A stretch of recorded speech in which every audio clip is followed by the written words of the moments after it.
When I gave up on religion, there was such an emptiness. Because I really wanted to believe in God my whole life. I wanted to believe. Where were you? You knew I was looking for you, God. And I felt abandoned.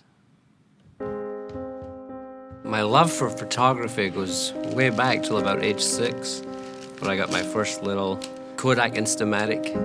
I just thought it was a wonderful way to document the world.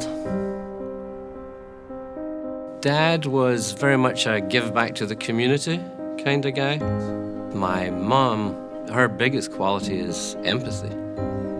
So growing up with that, I saw the best way to be helpful to people was also to become a priest, because I thought those were the best people in the best position to be the most helped. When I was 18, I went to the college seminary, and that was the road to the priesthood.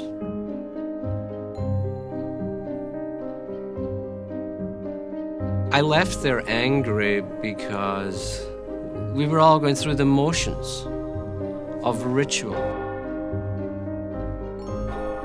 There was no authenticity. After a few years, I entered a monastery in the United States as a counselor in training, working with alcoholic priests. But again, it reinforced my disappointment with the church, because here was the big secret. Here's where all the troubled priests go. I felt everything I had believed in had been a lie. I tried Zen Buddhism. I tried Tibetan Buddhism. I went through all of the churches, and there was nothing there, nothing. And I said, we're done. By this point, I had a real edge. I was a very, very angry person. I felt the world had done me over. I noticed that was reflected in my photography. There were less and less people in the pictures and more buildings and objects.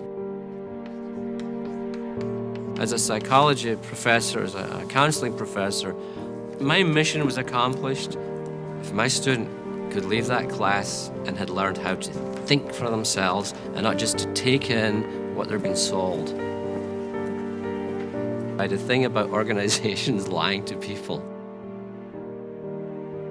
You know, I'd been a student of all sorts of learnings, but there was always something missing.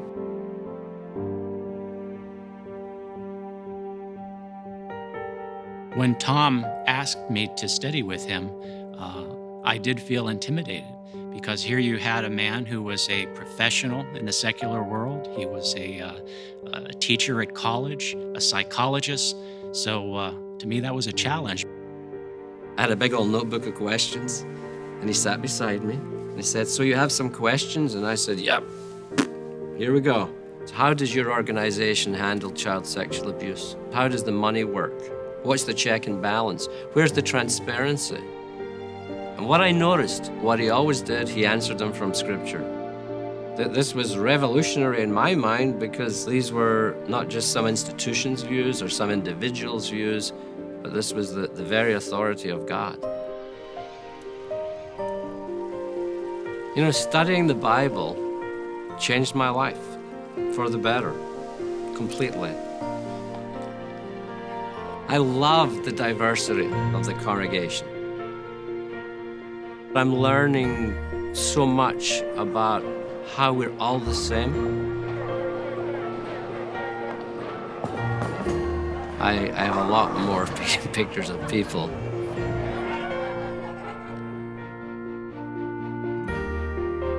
When people lose hope, they've lost everything. And by studying the Bible, you learn why there is suffering, why people die. You learn that this whole world is not spiraling out of control. By coming to have a real personal relationship with the Supreme Sovereign of the universe, it gives you hope. I love what I'm still learning. I learn every day. And that's the difference. I have confidence in what I'm learning, confidence that it's the truth.